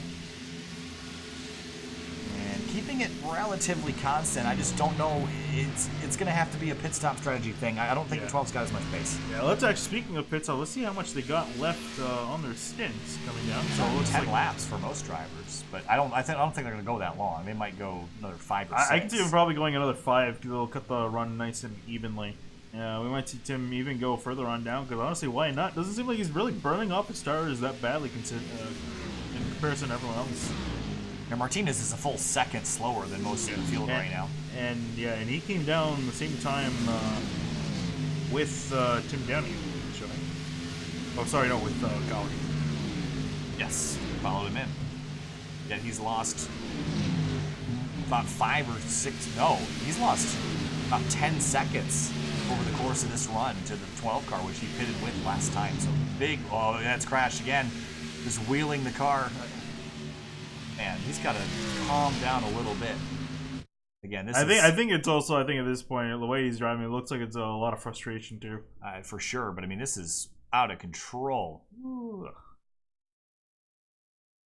I mean, that's a crash right there again. Big slide in turn 2 and a 55-plus second lap the previous time around. You see Cabot and Alex Bell getting real tight together. Yeah, Cabot and Bell going at it. Looks like Cabot's got the better run. Bell's still holding up a defense on the outside. Nothing can have to yield. Bailey Turner up to 5th place. And I haven't really spoken a lot about Bailey Turner because he didn't run the full season this year, but 7th, 5th, and a solid run. Yeah, and the few races he has done, he's done fairly solid as a competitive driver.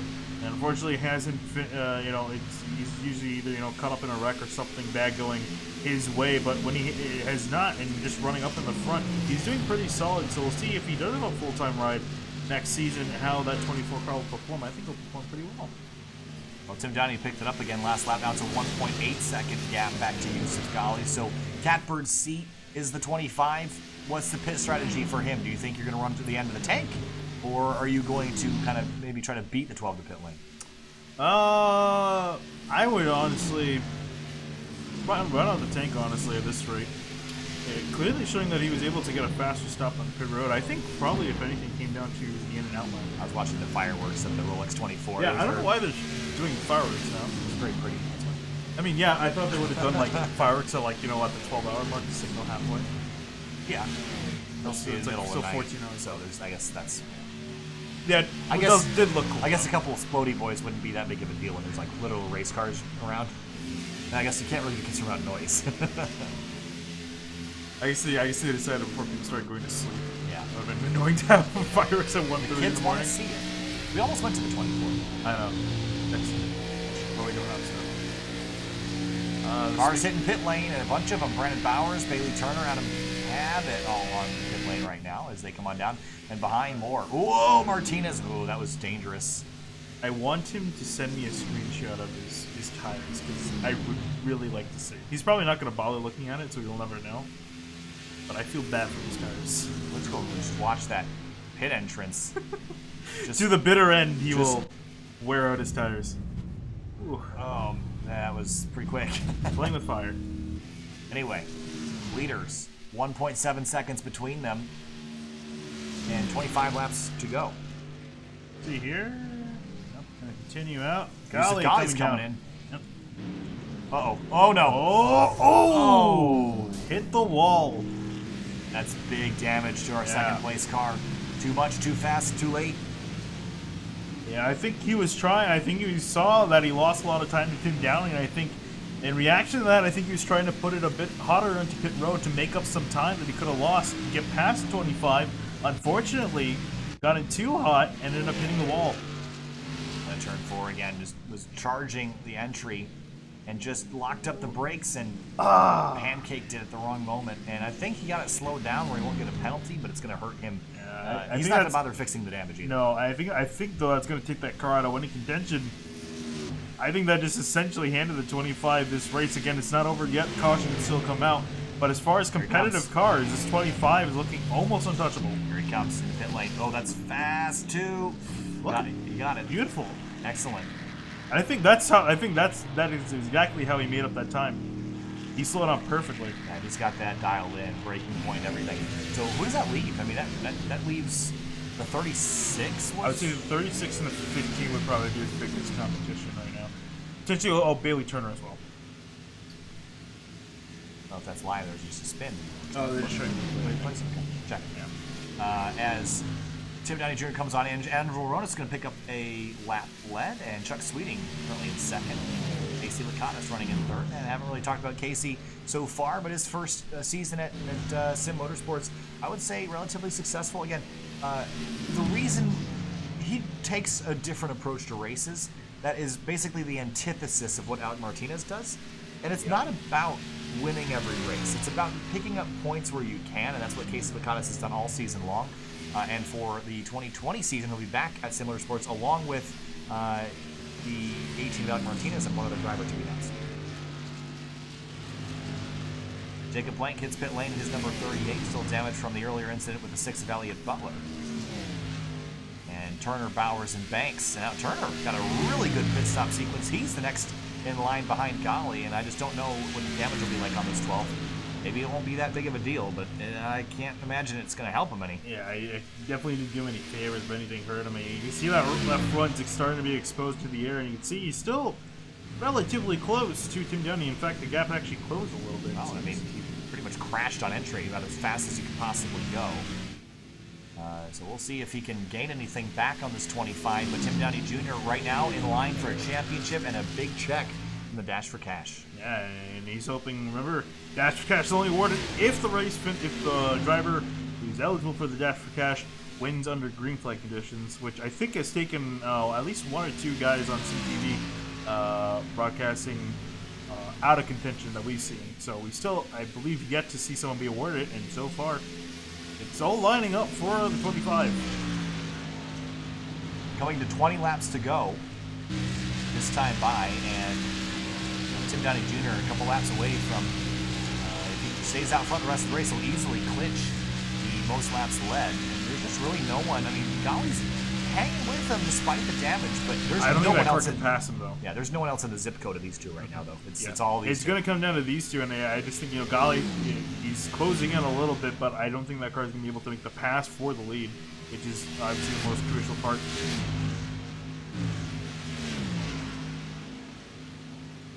So, rolling through the exit of turn 2 now. Chuck Sweeting is the last driver to come down to pit lane, maybe just hoping for a caution. Yeah, I think he's just hoping for a caution at this point. We might as well. He's not really in the battle, really, for the win. Elliot Butler, his strategy, and really the damage, too, I think have not done him any favors back in 12th place. No, this is a... again, I don't think we really considered him, not for lack of performance, just because he's been so undercover this season. But we did... Ooh, Hronis is real slow. Right about a bad corner. Maybe just rejoining from the lane, potentially?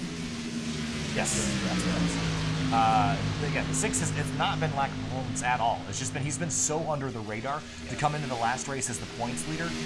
I don't think anyone had expectations for him, so I don't think it's going to be a letdown, but it certainly is a missed opportunity. I did. I mean, even halfway in the first part of this race, it looked like he was going to be able to take it, but I think him staying out on the older tires and ended up getting that damage, I think that pretty much eliminated any chance of him. Because obviously he didn't need to win the race, just needed to really finish in the top 5, but unfortunately he's not going to be able to do that. See Bailey Turner swerving down the back straight, leading Brandon Bowers. And he's got Joshua Banks kind of tucked up behind him as well, so a 3-car race for 4th place right now. And this will be for 3rd once Chuck Sweeting comes into pit lane. Getting down to the final 15 minutes or so of this race, and big slide for the 31 through turn 4, and it's going to give 36 and Banks a great run down the front straight. You saw him, he clipped the inside of turn 4, and that made him slide up the track. You see Banks taking advantage of it, easily going to pass a 31, move himself up to 5th place. Oh, big slide for both those cars. They're yawing out the rear ends into turn 1. But you have the downforce now to catch you, so you kind of just chuck the car in the corner and hope it sticks. And you have a good handling race car, it's going to stick. Up front, though, I am surprised to say that Yusuf Ghali has tracked down Tim Downey. And I feel like this is the 25. We saw this earlier, but I thought it was just due to the restarts. I think it's due to the tire.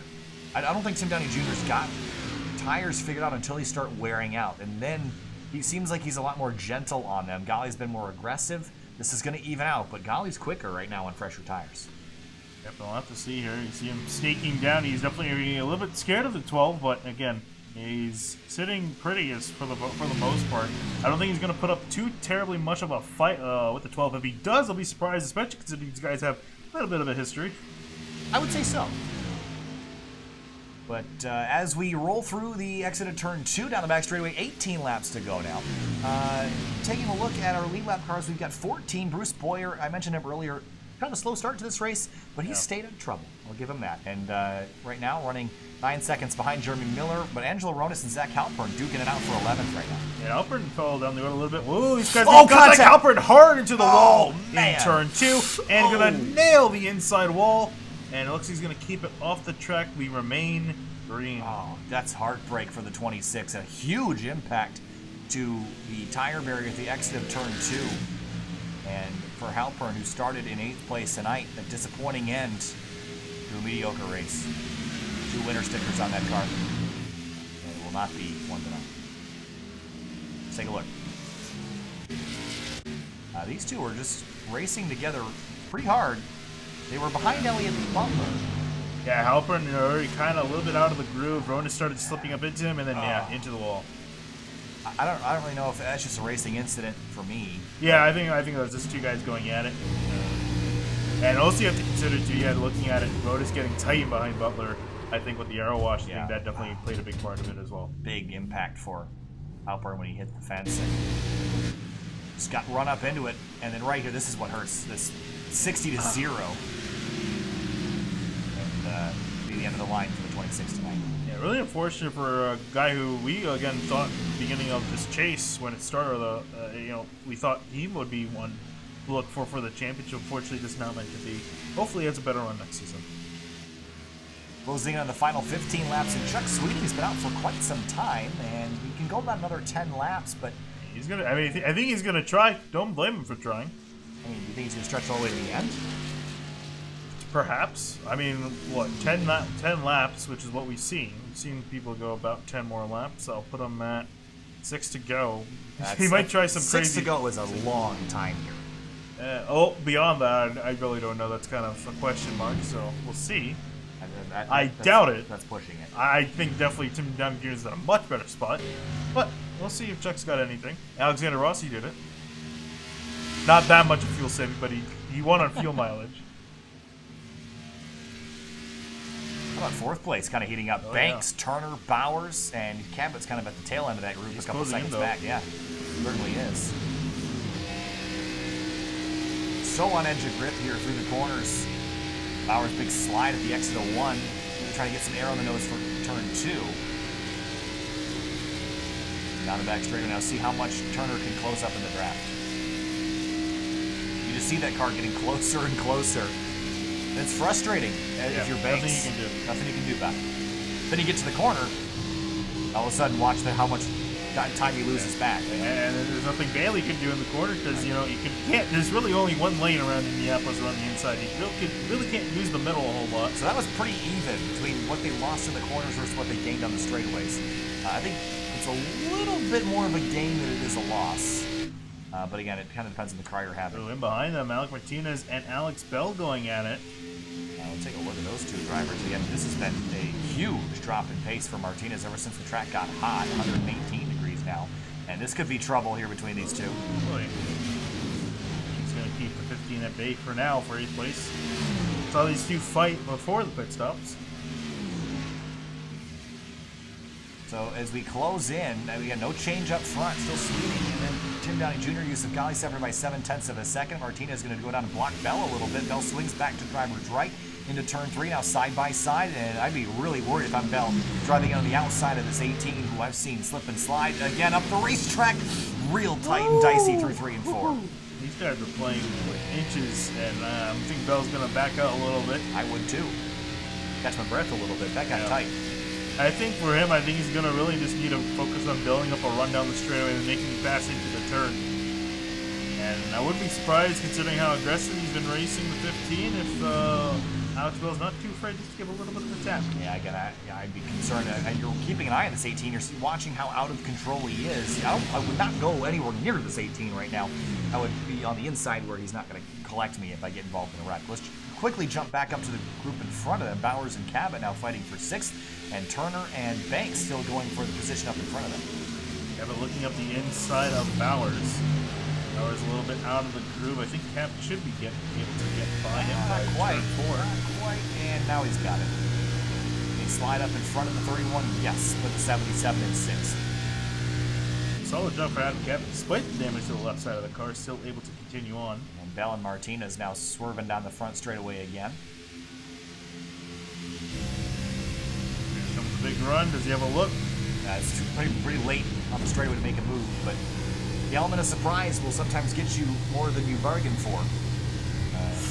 That was tight. A little bit of got contact. some of Some damn. Ooh, maybe not. Close. Really close. 12 laps to go now. 1 second between Tim Downey Jr. and Yusuf Ghali. Sweeting still has to make a pit stop.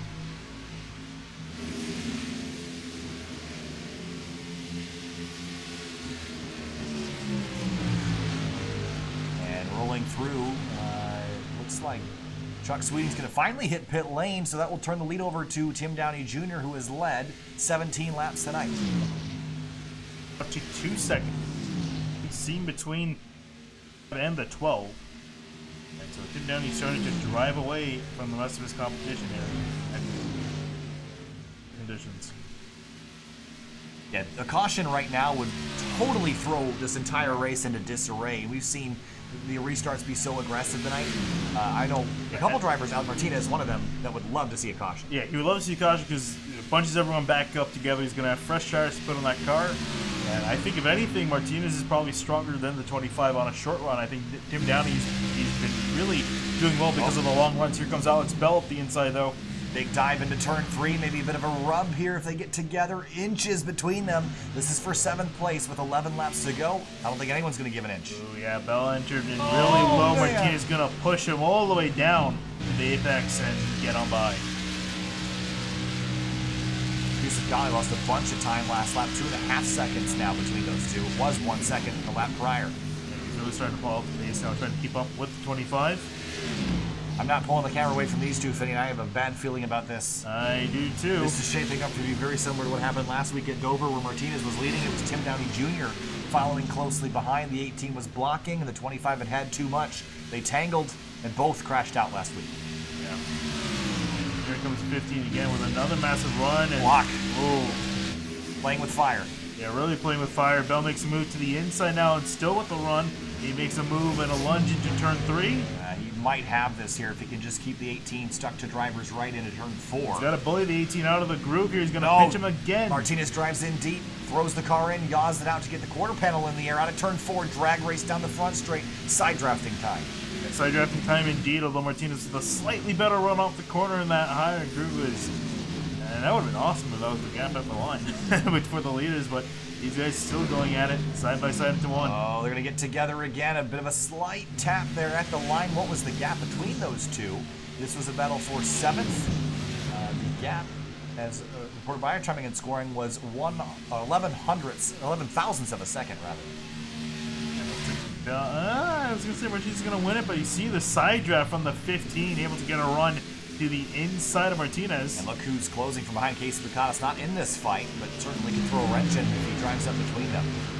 How long can you run side by side on old tires, Finney? And I'm not thinking for too much longer. Yeah, especially considering the way Martinez is run, but it looks like he's kind of learned his lesson, but unfortunately too little too late. Still trying to fight with 15, and now he's going to side draft 15. Another drag race down the front straightaway yet again. These two not willing to give it up.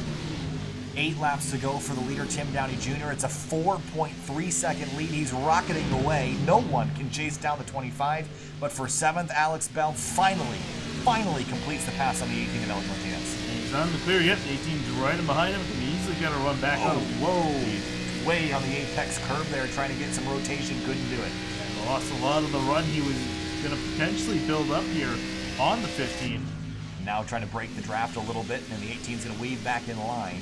But I think that fight will be pretty much over. We'll keep an eye on it if it gets dicey again up front, though. That is the gap. Yeah. That's Tim Downey Jr. and Yusuf Ghali, 4.7 seconds. Yeah, and Ghali's really fallen off the pace significantly. So he's running almost a second slower a lap. And again, taking a look at the difference between their stints, only a lap difference. I think, honestly, this is where the damage is starting to come into play. You know, with the newer tires, it didn't really matter that much, but now he's starting to rely on the aerodynamics of the car as the tires start to wear off. And again, that left side's dinged up, and I think that's where he's losing a lot of time. Bell and Martinez, again, I thought this was going to be over, but I don't think it's totally done yet. Yeah, not quite done just yet. See Bell getting out of the draft. So Martinez isn't going to follow, and there are cases when weaving to try to follow a driver in front of you isn't any quicker than just staying where you are. So I think Martinez kind of figured that out. They get to the corner, though, and you're going to see him struggle to maintain corner speed. And now it seems like he's fighting understeer more than oversteer, which he was in the previous run. Really just doing the draft. Look at that car's push up the hill. See the difference in the exit coming off of turn 4? Yeah, and the track conditions have not helped. Again, temperature has risen. It's about 117 degrees on the racetrack. It's about 3 degrees warmer than when we started. But no other close battles on the racetrack other than these two. 6 laps to go, about 5 minutes worth of racing. And your leader, again, continues to pull away. Tim Downey Jr., a couple wins this year. When you look at Downey Enterprises as a team. Yeah, they formed mid-season, too. They didn't form by the start of the season. Both him and Zach Halpern formed up. Both got a few wins to their name and are looking pretty strong. As the second strong team out of the Toyota camp. And have done a phenomenal job pretty much since the start of the chase. Fell off a little bit in the middle and came back at the end. When you look at this team, a brand new formed team, as you mentioned, there's a lot that goes on behind the scenes to kind of figure out what does this mean? In the virtual environment, what does making a team mean? And what it means is you kind of hang out together, right? There's not a lot, you're not setting up the race car. No. Right? This is a fixed setup environment.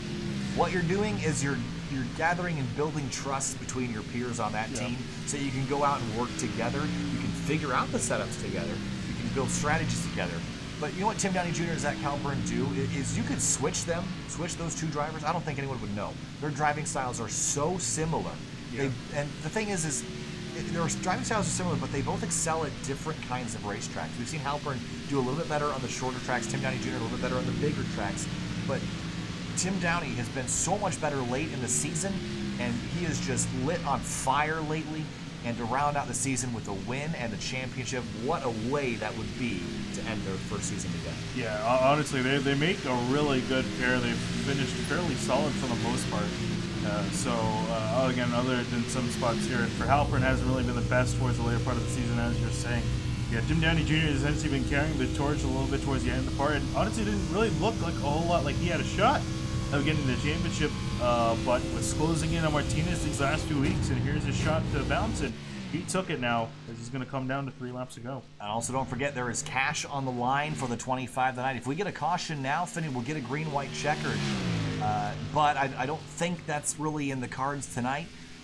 If Tim Downey Jr. collects this checkered flag under green flag conditions, he'll get a little extra check to go with his trophy. He just wants to see the white flag first, and then the checkered flag obviously is going to come and see with that. He's got to make it 2 more circuits around, just crossing his fingers. It's a long way around again. Yeah. 2.5 mile speedway, Finney. It's a big place.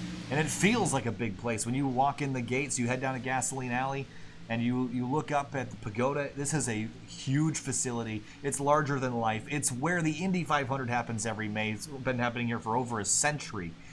There is something about winning at Indianapolis, even in the virtual environment, that just hits a little bit different.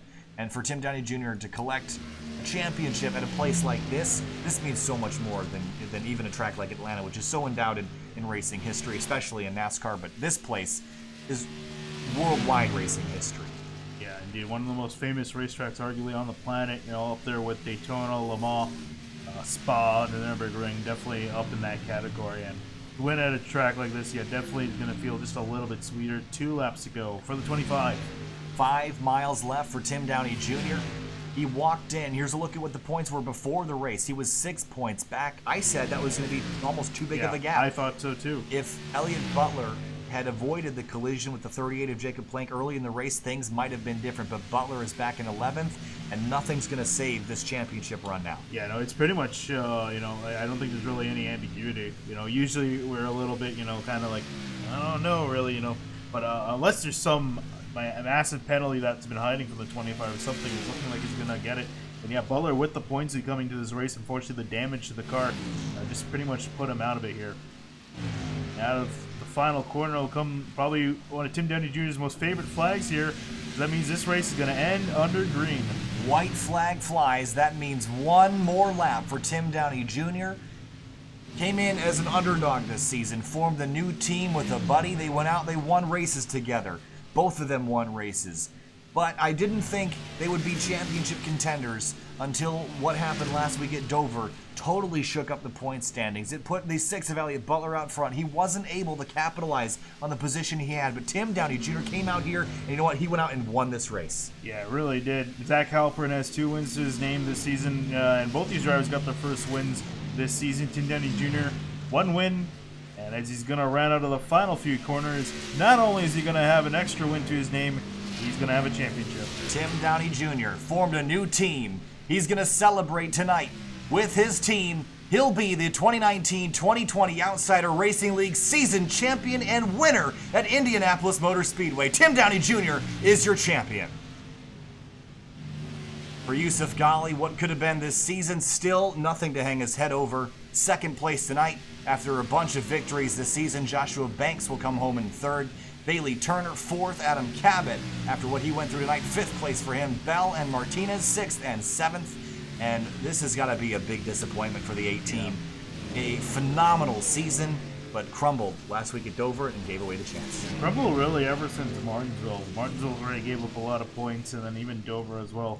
It just all fell apart in these last 3 races, but it definitely clicked for the 25. It doesn't matter for Tim Downey Jr. anymore. The flags have flown. And now it's time to grant him big old check for the Dash for Cash, the green numbers on the side of that race car. But what matters most is he is the season champion.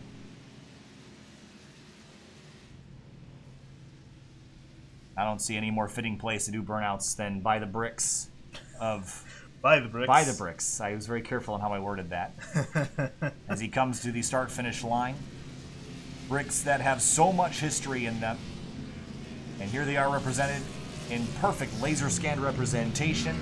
And while others may get to walk on them and kiss them in the real world, the laser scan's the best we're going to do. But Tim Downey Jr. is going to celebrate a win and a championship. There's no better place to do it than in Indianapolis Motor Speedway.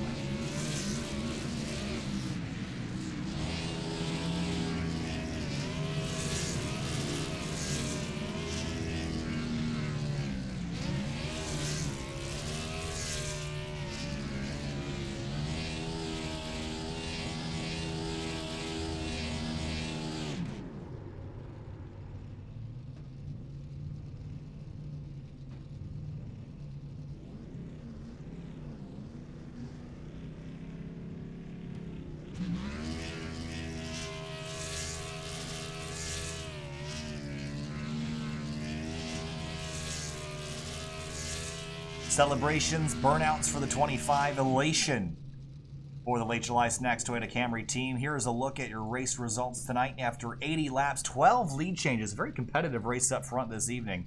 2 cautions for a total of 9 laps, both early in the going. There is your running order tonight. Disappointments, Jeff Wright early.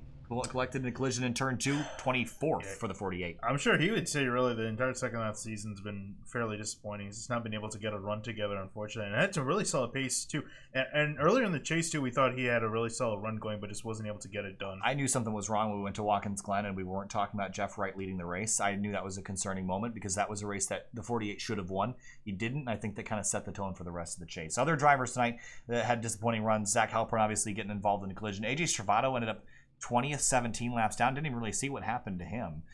Christopher also involved in the collision. Martin Sproul, another solid run. Internet issues for him tonight.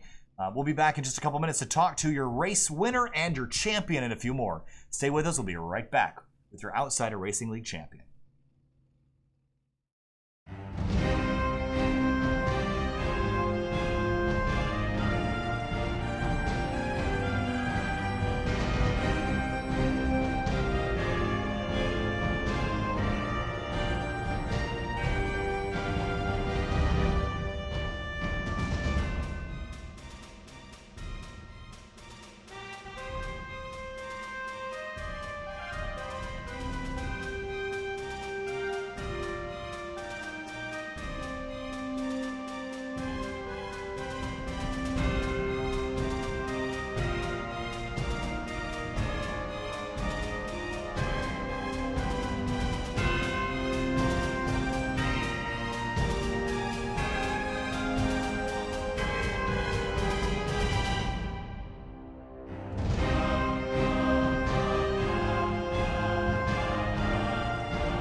Welcome back live to Sim TV and the Outsider Racing League season finale here from Indianapolis Motor Speedway. Here now with our third place finisher, Joshua Banks. 18th to third tonight, Josh.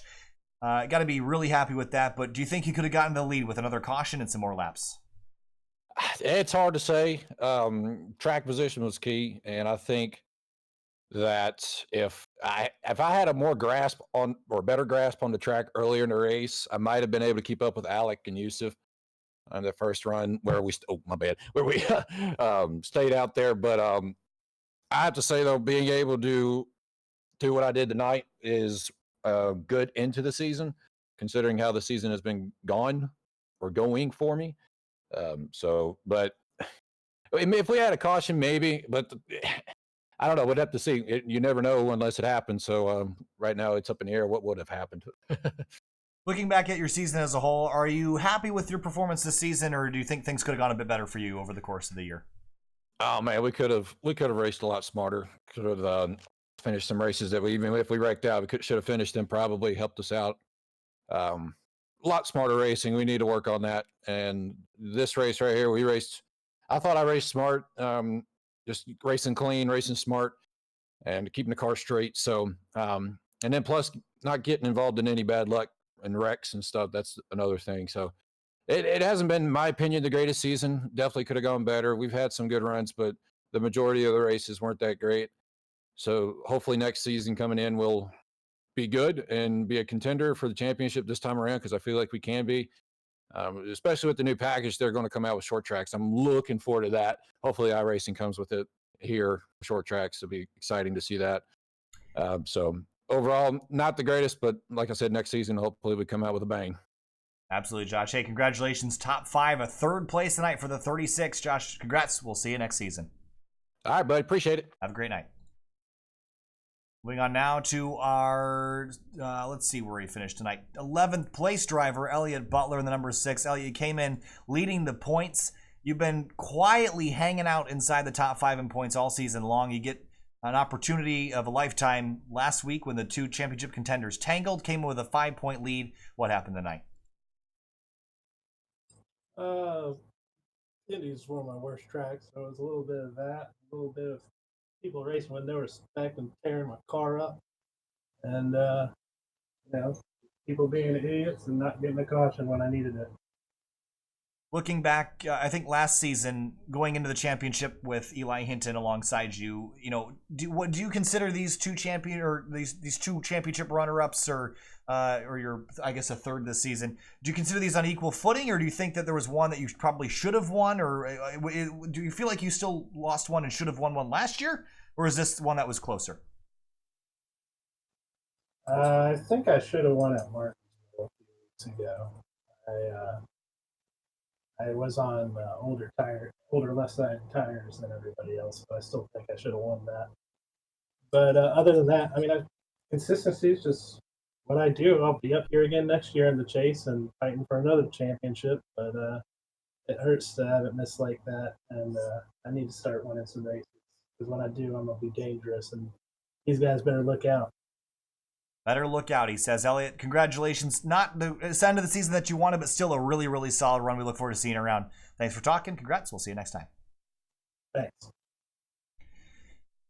Alek Martinez. Alek, a great season. A lot to hold your head up over after a bunch of race wins this season and competitive all year long. But when it came down to the last 2 weeks, things kind of fell apart at Dover, and we head to Indy and handling issues and struggles tonight. What happened? Well, tonight it was just I kind of made a mistake by not on the first pit stop I was going to pit and take 2, but that didn't work, so I stayed out, and I forgot to check my tires again. So came to the pits, it only gave me 2, and then we were sliding around. But I can't say that was the most fun I've had this year driving a car, which is surprising. But yeah, it was good. But congrats to Tim. It's just a good season. It's good to get wins, and hopefully we can go get more next year, or next season, in a few weeks at Daytona, and we'll start off fresh. Go try to get a championship and not choke a lot, but we'll see what happens. I appreciate beginning of the season, after last season, taking me in and giving me an opportunity to drive for you. So appreciate that. And, we got Yusuf next year, and we got Casey. We're going to work together, and we're going to go get him next season. All right, okay, congratulations. A really solid season. Some great runs, some great race wins. Just a bit short tonight, but still a very solid season. Alek, thanks for talking. We'll see you later. And last but certainly not least tonight, Tim Downey Jr. Tim, earlier this season, you guys formed the team, Downey Enterprises, and Zach Halpern was the first one to win for the team. He won a couple races. You won one as well. After last week, tangled at Dover with Alek Martinez. You come in here 6 points back, but then you just went out and freaking just won the thing. You went out there and just drove your butt off and beat everyone fair and square. First of all, congratulations. Got to be a fan favorite tonight, kind of the underdog walking in. But how do you feel about this? What does this mean to you to win this championship? Listen, it means so much to me. When we started this team, I just wanted to compete for wins, and to compete for a championship, it means so much. First, I have to thank my teammate, Zach. He's helped balance me out in ways, and I've helped balance him out in ways, and it's been such an amazing experience. I really have to throw props to Yusuf. He had the car to beat tonight, and the guys I was racing with, Alek and Elliot, two. I know Alek and I had a run in last week, but we cleared the air, and two world-class competitors there. It's just, I'm elated. I mean, you got to look at this season as a massive success. What's next? I mean, can you top this next season? Is it a focus on race wins? Is it a focus on championships? Both? Neither? I mean, what's in it for Downey Enterprises in 2020? I'd really like to get the 26 car running up there with us every single week. I know he won a couple times, but I want to improve his points position next year. And I want to get more wins. I feel like we could have had 6 or 7 wins this year, and ran away with it. And we had trouble, and we let our emotions get the best of us. And I think next year I just want to be a little more level-headed and not get so caught up in the moment like I did the last 2 weeks. I feel like that's what put us in the position we were in tonight. Hopefully we're not in that position next year, and we can go out, win races, and win the championship again. Also, the Dash for Cash prize. I think you're the first person ever to actually win the Dash for Cash on SimTV, so congratulations on that, Tim. Thanks for talking to us. Enjoy this one. Good luck next season, and we'll talk to you later. Thank you guys for all you do. You're awesome. Appreciate it, Tim. Have a great night.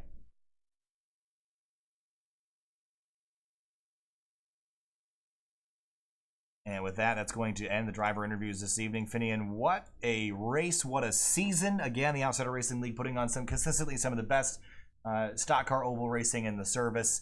Martinsville a couple weeks ago was a bit rough. Dover last week had some issues, but this was a good race. Yeah, it really was. Just pure driving your competitors is what Tim Downey Jr. set out to do, and he did just that. Took the lead with some really good calls, and just driving on pit road, was in and out very quickly, took the lead there, and really just never looked back after that. Never looked back, and now he's going to be looking forward yet again for 2020, going to try to continue the success for drivers Alek Martinez and Elliot Butler, just shy, but always next time. And again, most of those drivers continuing at their respective teams, but that's going to do it for us tonight. Again, tomorrow night, the Coca-Cola of Kokomo Indy Elite Series heads to the Indianapolis Road Course tomorrow at 7:15 Eastern Standard Time. Make sure you join us for that. Make sure you drop a like if you haven't yet. Hit the red subscribe button if you haven't done that yet. You should have. We'll see it on Sunday, and we'll also see you on Wednesday for the Washington, D.C. region race, which will be from the Lime Rock Park Circuit on the 26th. Thank you so much for watching. We'll see you later.